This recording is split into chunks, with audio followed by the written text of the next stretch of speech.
es una enfermedad invasiva porque sabemos que las meninges, el sistema nervioso central, no tiene microorganismos, ¿no? Es grave, es potencialmente mortal, puede matar a la persona en horas y como ustedes saben, el tejido nervioso pues no se regenera y puede dejar secuelas, ¿no? Si bien la mayoría se recuperan, puede dejar secuelas como daño cerebral, pérdida auditiva o dificultades de aprendizaje, ya que hablamos de que la severidad es mayor en niños menores de 5 años. ¿Así bien? Bien. Para que una persona desarrolle, tenga presente una meningitis bacteriana, una meningitis en general, pero ahora vamos a hablar de las meningitis bacterianas, necesitamos que exista un agente causal, ¿sí?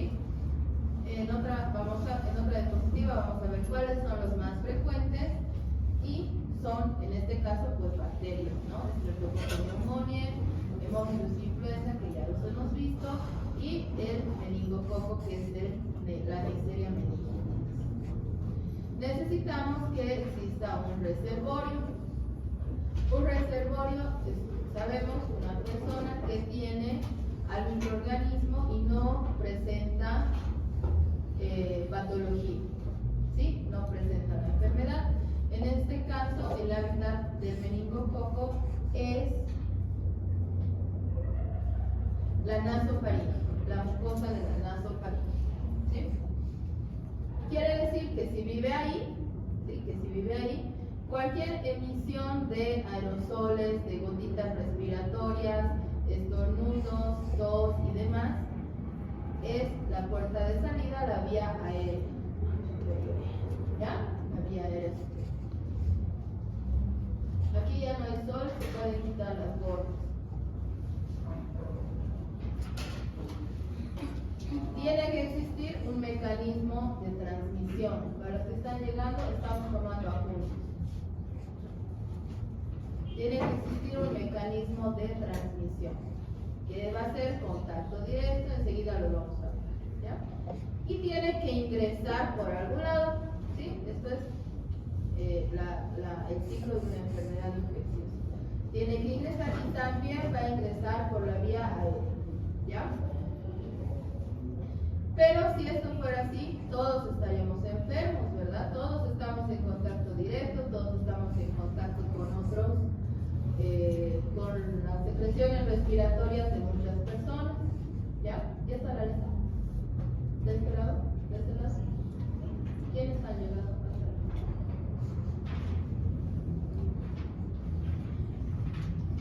Y tenemos y necesitamos que exista un huésped conocedero susceptible, ¿ya? Que en este caso de las meningitis van a ser personas en los extremos de la vida, ¿sí? Muy pequeñitos o muy ancianos, y personas que viven todas juntas en un solo lugar y con condiciones que pueden ser en niveles bajos de inmunidad, principalmente por la alimentación, ¿sí? O en lugares como las cárceles, que si bien están mal nutridos, la mayoría, pues van a tener también circulación de humo de tabaco. Estamos tomando apuntes, jóvenes, usar su cuaderno. Siguiente. Bien. Cuando ya hablamos de meningitis por meningococo, esta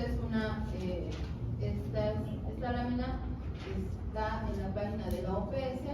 Nos dice que el meningococo es una de las más importantes bacterias que causan meningitis en todo el mundo, ¿sí? Si bien hay menos de 2 casos por 100.000 en Latinoamérica por país y por año, ¿sí? Hay 2 casos por cada 100.000. ¿Cuántos habitantes tenemos en Bolivia? 12 millones. ¿Cuántos casos son por año?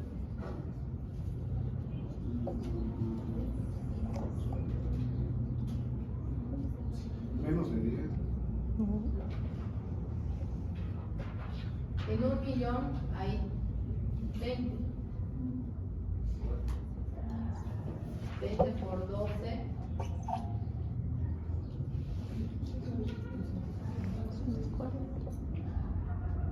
No, perdón. Claro, 12 millones me han dicho, ¿no? 20 por 12. 240 casos al año. Esto es el promedio en todo el mundo, en toda Latinoamérica, ¿no? Hay países que tienen mucho más frecuencia que nosotros, ¿ya? En Bolivia debe haber reportados que lleguen hasta Libraza, serán unos 10 al año, ¿ya? Y eso ya es harto. La incidencia de enfermedad meningocócica invasiva es más alta en niños menores de 1 año, ¿ya? Y así va aumentando, va disminuyendo la incidencia conforme aumenta la edad del paciente, ¿ya? Los más susceptibles son los niños menores de 1 año. De cada 5 que se enferman con enfermedad meningocócica invasiva, fallece 1. ¿Sí? Ese es un 20% de mortalidad. Y hasta el 20% de quienes sobreviven pueden tener una secuela permanente, de la que hemos hablado. ¿Ya? Sí. Se va a transmitir por contacto directo de persona a persona a través de gotitas de secreciones respiratorias, fosas nasales o faringes desde una persona que está infectada. Y eso se facilita cuando hay un contacto estrecho y prolongado. Estamos hablando de besos, estornudos, tos, lugares que tengan dormitorios colectivos. ¿Cuáles son estos? Aparte de las cárceles. Guarderías, orfanatos, ¿qué más? Asilos, muy bien. Cuarteles, academias de policía. ¿Han visto que había un brote en la academia de policía hace 1 año, 2 años? Sí, seguro que han visto las noticias. He salido yo escapando de los padres. ¿Ya? Y hasta después de 24 horas de haber iniciado el tratamiento antibiótico. Entonces, después de un día de tratamiento ya se considera que no es contagioso o transmisión. ¿Ya? Siguiente. ¿Quiénes son portadores de factores de riesgo? Quiere decir qué pacientes tienen más riesgo. Los que tienen enfermedades crónicas. Estamos hablando de asma, estamos hablando de diabetes, estamos hablando de cáncer, ¿sí? Personas con enfermedades crónicas, VIH, personas que viven en condiciones de hacinamiento, todos los lugares que ya hemos mostrado, ¿no? Cárceles, asilos, cuarteles, etc., ¿no? Con un nivel socioeconómico bajo, ya que esto condiciona menor acceso a los servicios de salud y menor acceso a alimentos de calidad. Entonces tienen una mala nutrición, por lo tanto tienen un mal sistema inmune, no muy eficaz. Exposición activa o pasiva al humo del tabaco, ¿ya? Esto es en general en todas las infecciones respiratorias, porque esta bacteria vive, hemos dicho, en la nasofaringe, ¿verdad? Pero también hay otras bacterias que habitan y causan infecciones respiratorias, como ustedes están viendo en prácticas. Entonces, ¿qué es lo que hace el tabaco, el humo del tabaco? ¿Quién sabe? Paraliza los cilios del epitelio respiratorio. Ustedes saben que la función de los cilios es rechazar cuerpos extraños, rechazar bacterias, microorganismos, ¿sí? Entonces, todo lo que sea extraño a la mucosa se rechaza por ese movimiento que tienen los cilios del epitelio. Si hay algo extraño y ya la persona está con los cilios paralizados, simplemente va a avanzar. O, en este caso, se va a quedar colonizando. ¿Ya? Y también las infecciones recurrentes en vías respiratorias, personas o niños que se resfríen constantemente, tienen la mucosa más débil y la mucosa más friable para que pueda penetrar la bacteria que es el meningococo. Siguiente. Entonces, hay otras etiologías más frecuentes que Neisseria meningitidis causantes de meningitis. Sí, son el Streptococo pneumoniae, el Haemophilus influenza. En tercer lugar está la Neisseria meningitidis. Después viene el Streptococcus agalactiae o el Streptococo de grupo B. Y después vienen otras meningitis o meningoencefalitis causadas por virus o por hongos. Esto en personas inmunosuprimidas. ¿Ya? Siguiente. Neisseria meningitidis la estamos viendo acá bien chiquitita, fíjense. Este es un frotis de líquido cefalorraquídeo. Estos son los neutrófilos, estas no son las bacterias. ¿Ya? ¿Le puedes dar un zoom aquí, por favor? A la fotito. Exacto, gracias. Entonces, lo que estamos viendo acá con tinción Gram, son los neutrófilos.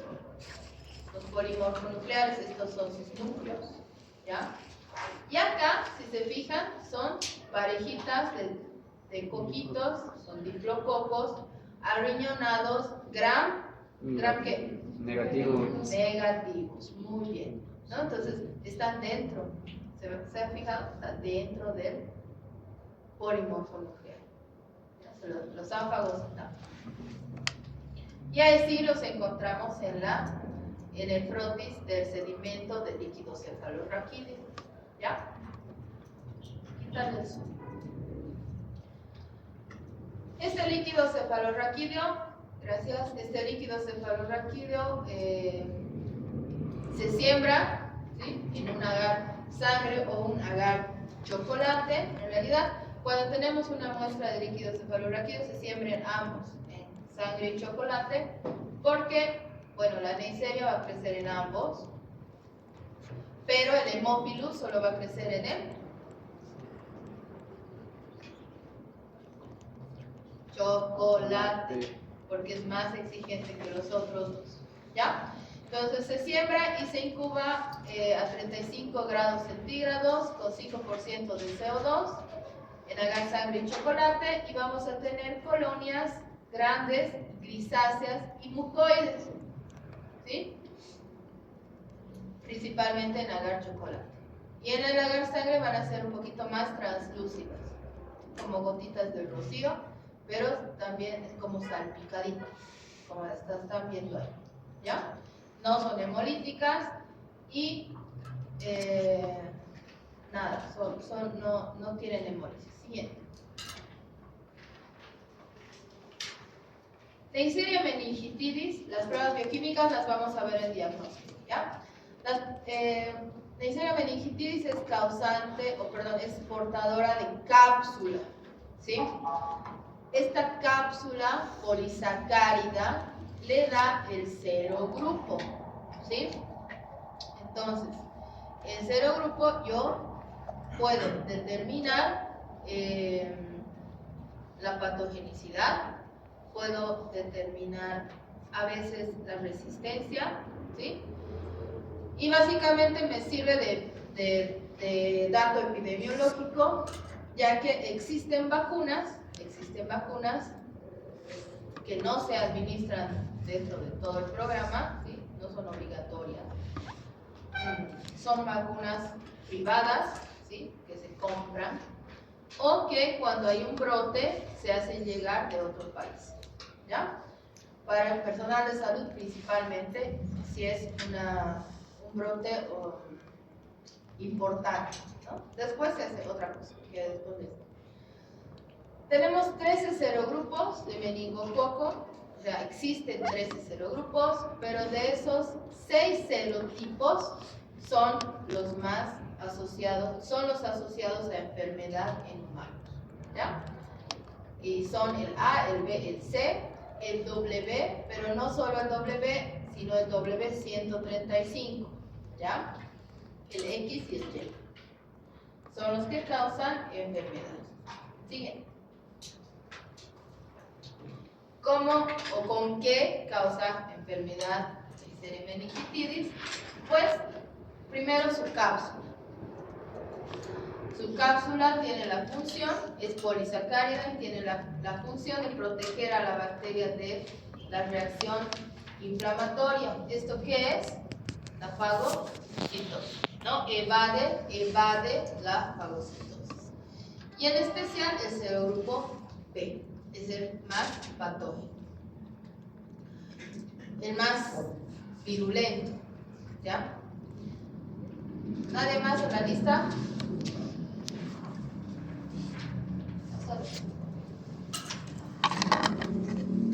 Los pilis de tipo 4 son los que le ayudan a adherirse al endotelio y al epitelio, ¿sí? ¿Por qué coloniza la mucosa? Porque se adhiere gracias a sus pilis. Tiene porinas que translocan la membrana plasmática y causa un cambio en el potencial de la membrana, cambia su conformación de carga eléctrica, y por eso las porinas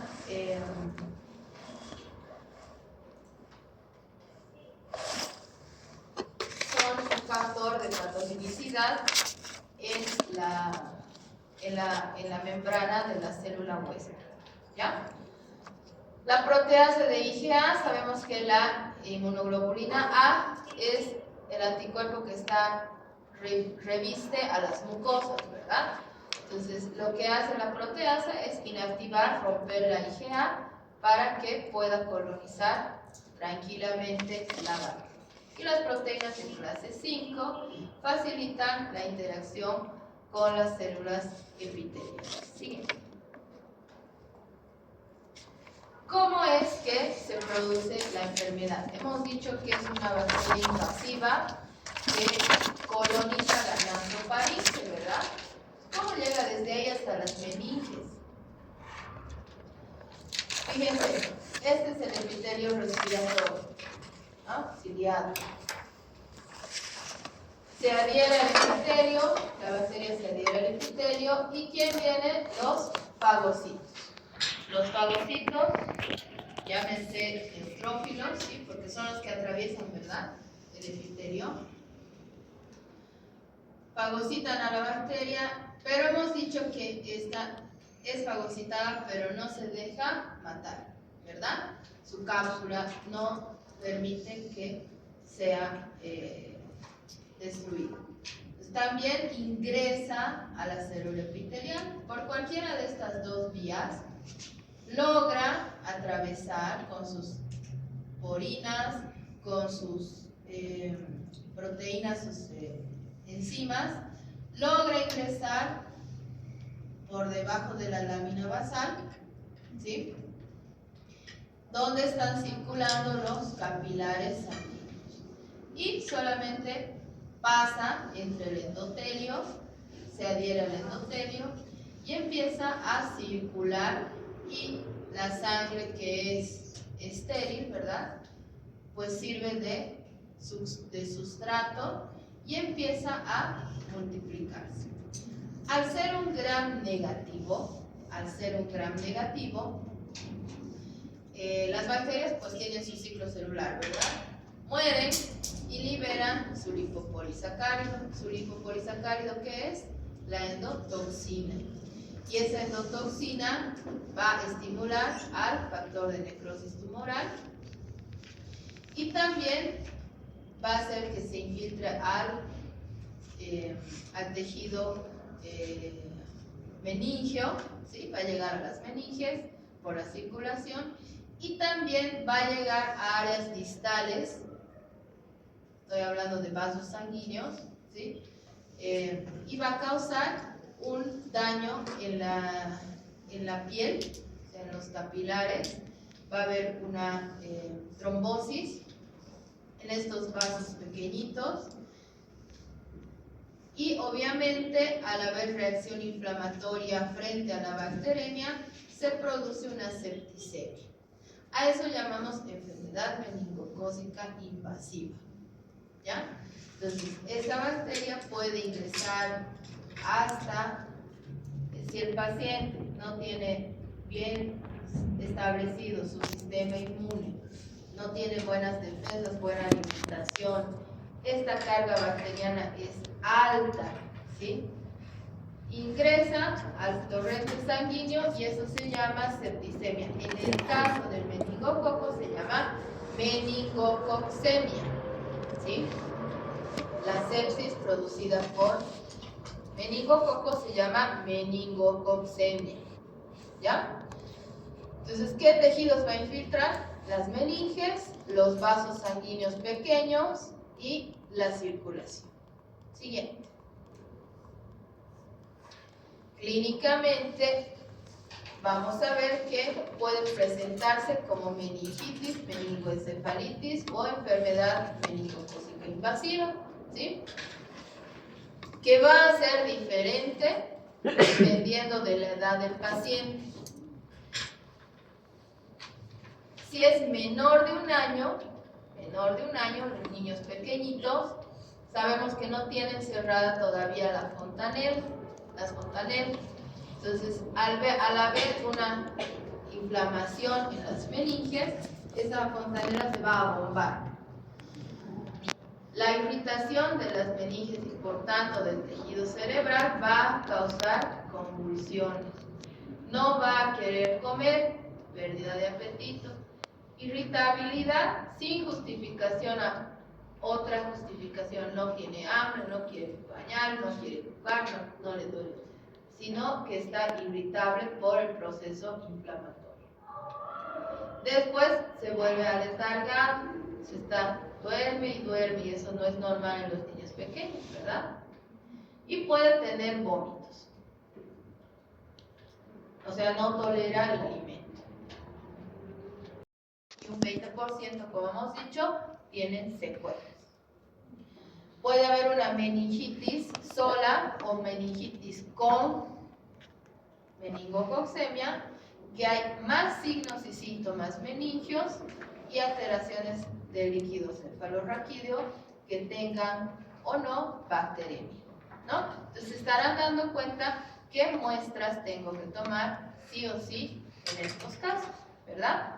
Y una meningoencefalitis, solamente signos meningios, alteraciones de conciencia, de compromiso del sistema nervioso central y alteraciones del líquido cefalorraquídeo.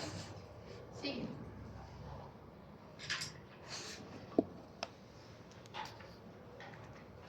Dentro de las secuelas que deja la meningitis meningocócica están la sordera, el retraso mental, la espasticidad o paresias. La espasticidad es músculos contraídos, ¿verdad? Y las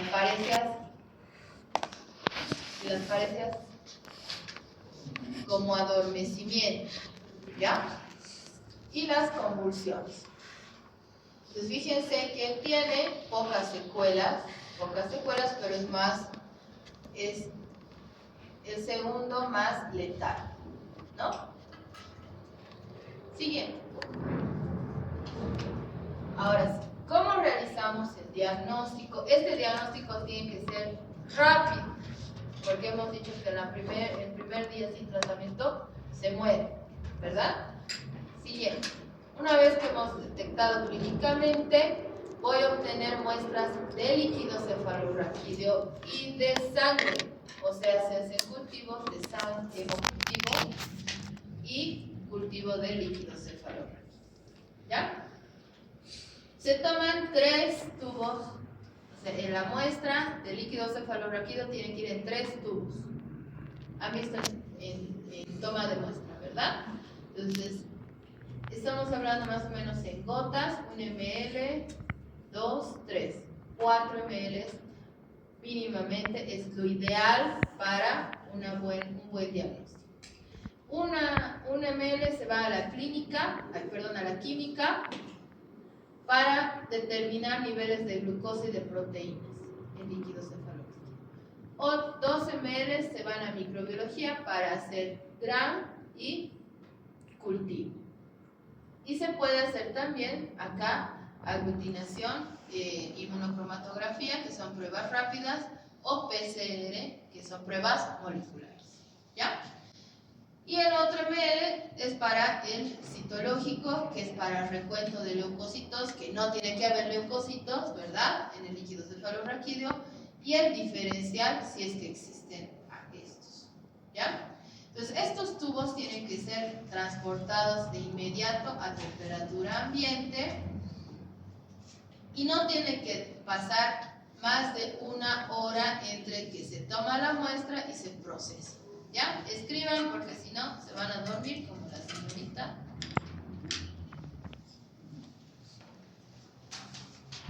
Tienes que escribir si no te duermes.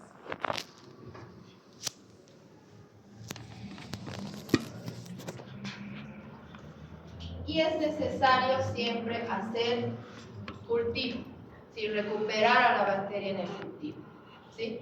Porque con esto se puede obtener el serotipo.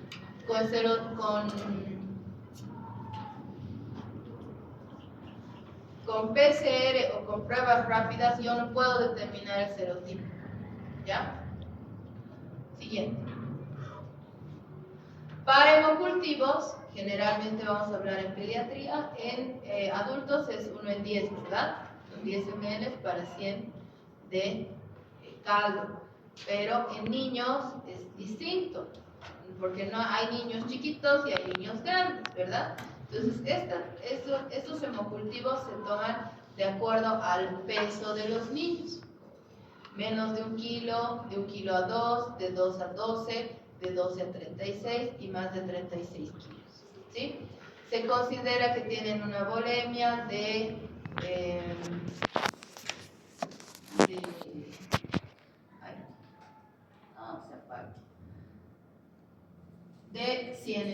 100 ml, de 200, más de 200, más de 800, más de 200, ¿verdad? 2200. Entonces, esto se toma en 2 frascos de hemocultivo. Está el volumen recomendado, que es el porcentaje de la volemia, y en qué frasco de hemocultivo voy a obtener. ¿Ya? Lo ideal es en 2 frascos, cuando son pequeñitos. Si es muy pequeñito, en un solo frasco, obviamente por la volemia de él. ¿Ya? Esto es muy importante si yo quiero recuperar a la bacteria. ¿Ya? Siguiente. Una vez que llega al laboratorio, después de obtener la muestra por punción lumbar, si ustedes ya lo saben, en los 3 tubitos, o el hemocultivo, se lleva a hacer una tinción gram. La tinción gram es del líquido cefalorraquídeo, no del hemocultivo. Del hemocultivo se hace al día siguiente o en cuanto el aparato, el equipo te dice que es positivo. ¿Ya? Hago la tinción gram del sedimento, voy a centrifugar el tubo que le toca a bacterio, voy a centrifugar y con el sedimento hago tinción gram y hago la siembra en el medio del cultivo. Y así se ven las colonias, estas son creo del año pasado, de las Neisseria meningitidis. Hace un zoom, porfis, al cultivo. Blanquecinas, casi transparentes, brillantes, pequeñitas, no hemolíticas. ¿Ya? Siguiente. ¿Qué voy a ver? Y me voy a apoyar en el citoquímico de los otros 2 tubos que se han obtenido. En el líquido cefalorraquídeo, en las características citológicas y bioquímicas. ¿Ya? Su aspecto normal, obviamente esto ustedes ya lo saben, tiene que ser transparente, cristal de roca, ¿verdad? Pero cuando hay meningitis es turbio, es blanquecino. La glucosa tiene que estar entre 50 y 100 miligramos por decilitro, pero cuando hay meningitis es menos de 40. ¿Qué ha pasado? ¿Quién se ha comido esa glucosa? La bacteria. ¿Ves? Por eso se llama hipoglucorraquia. ¿Sí? Disminución de glucosa en líquido cefalorraquídeo. Las proteínas están entre 20 y 45, pero como hay un proceso inflamatorio, aumentan las citoquinas, aumentan las interleucinas, aumentan los factores, entonces hay una hiperproteinorraquia. ¿Sí? Leucocitos no tienen que haber en el líquido cefalorraquídeo. Entonces, si hay más de 100 por milímetro cúbico, es una infección bacteriana. Bueno, en el diferencial vamos a ver que hayan neutrófilos, ¿no? Porque si hay leucocitos a predominio de linfocitos, puede ser viral, ¿no? Y si hago la tinción del líquido cefalorraquídeo, pues voy a encontrar diplococos gram negativos en caso de Neisseria meningitis. ¿Ya? Y obviamente el cultivo va a dar positivo. Siguiente. Como sospecho, colonias redondas, convexas, brillantes, aspecto húmedo, y ese aspecto húmedo brillante se lo da su cápsula, ¿sí? Con bordes definidos. Tinción gram, ya hemos dicho, diplococos gram negativos en forma de granos de café. ¿Lo puedes aumentar acá? Sí. ¿Ven la sombrita que hay alrededor? Esa es la cápsula, ¿sí?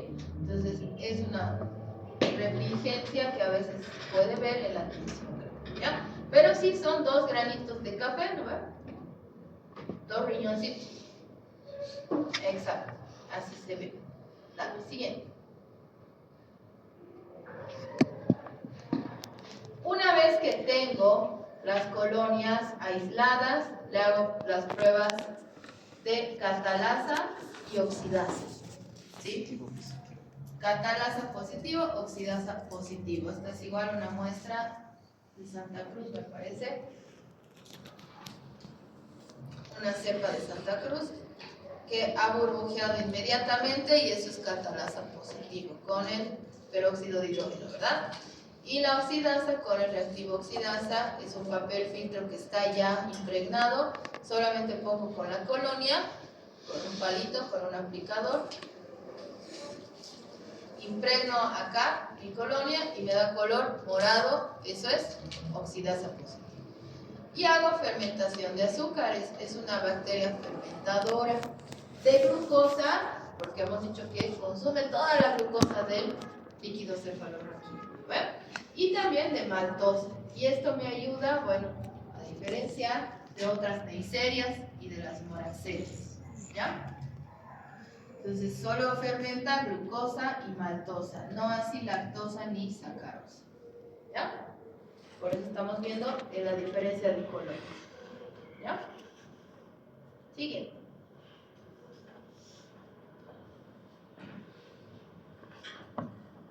Tenemos que hacer el tibiograma, no porque sea resistente. Puede haber serotipos resistentes a penicilina o intermedios a penicilina, como el serotipo C, ¿ya? No, perdón, Y. El Y puede ser intermedio a penicilina. Pero tenemos que hacer el antibiograma con principalmente cefalosporinas de tercera generación, vancomicina, que son el tratamiento de elección en terapia, ¿sí? Es con lo que se inicia el tratamiento empírico tras una meningitis.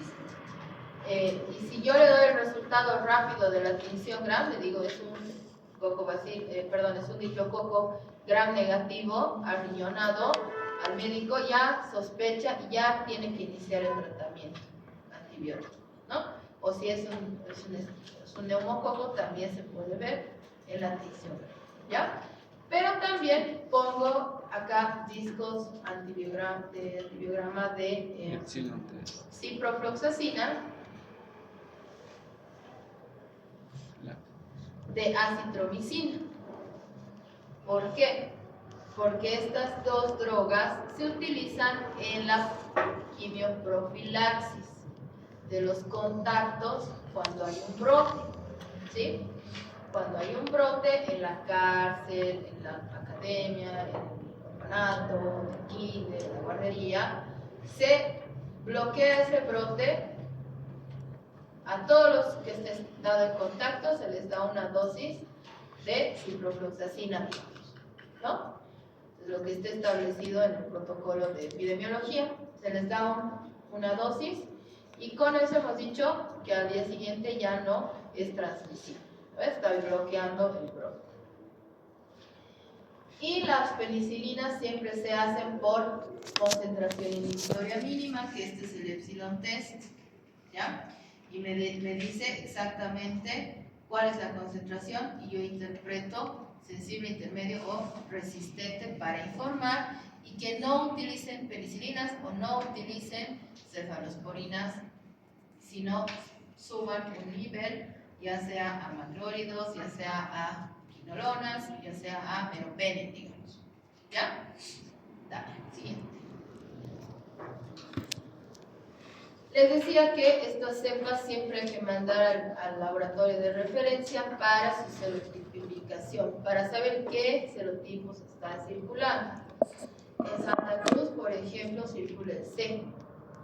En Cochabamba, Sucre, circula el Y.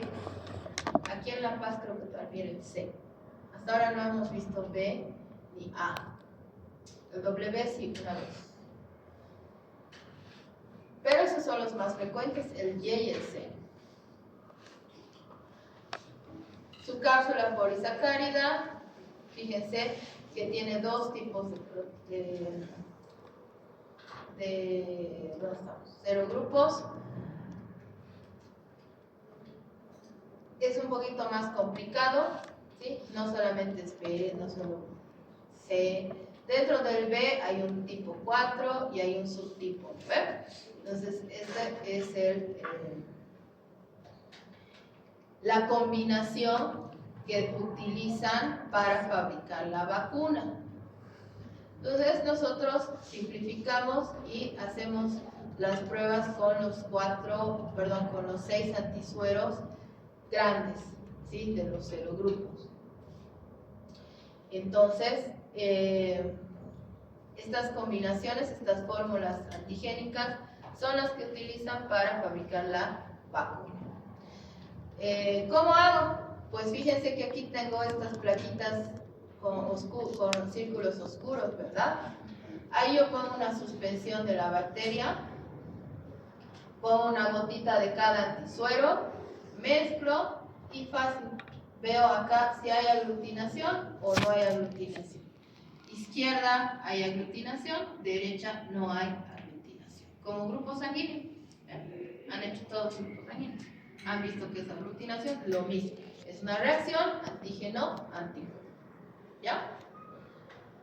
Entonces el que me da positivo es el que aglutina. Siguiente. Como es una enfermedad que mata,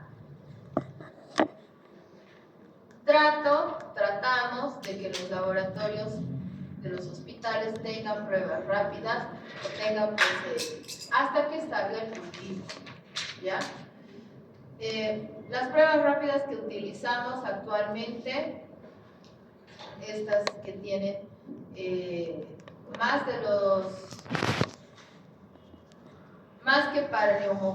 que para meningococo, para todas las bacterias que causan meningitis.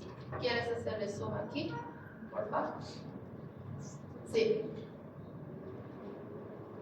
¿Ya? Fíjense que este tiene, aparte de sus controles, tiene para meningococo A, el C, el B, aquí abajo el Y y el W135, pero también tiene para Haemophilus y Streptococcus pneumoniae y Streptococo del grupo B, ¿ya? Entonces es una prueba rápida para meningitis en general, no solo para meningococo. Y me ayuda también a diferenciar el serotipo. Fíjense, aquí aglutina, se nota, ¿verdad?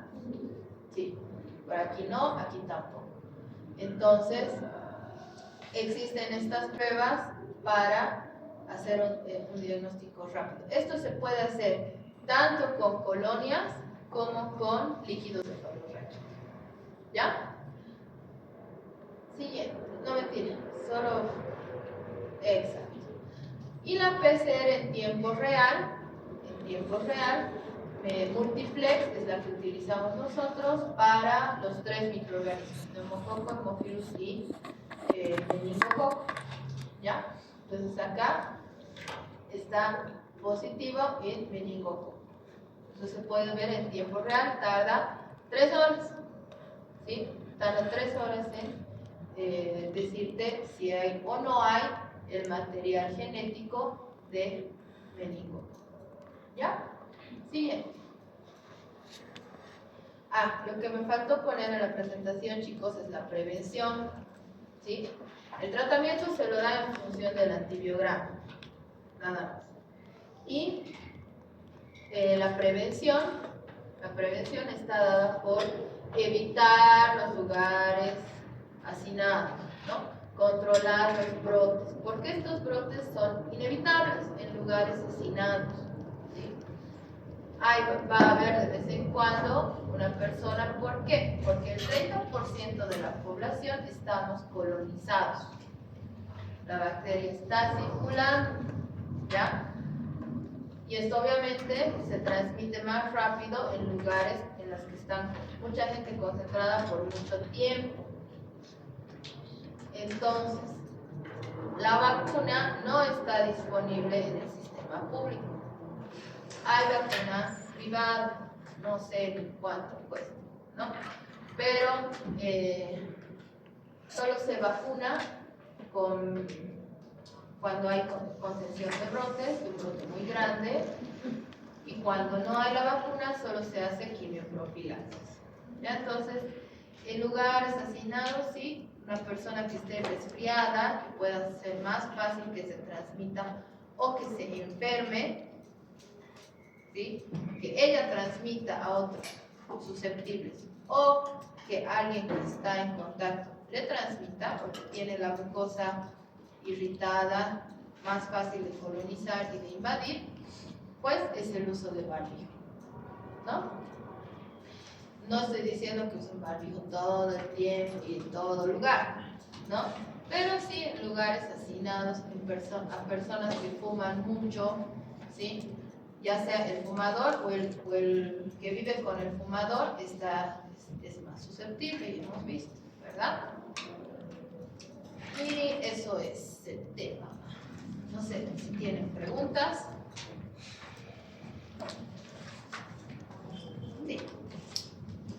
Doctora, en la parte de manifestaciones clínicas, eran mayores de 1 año, había como tal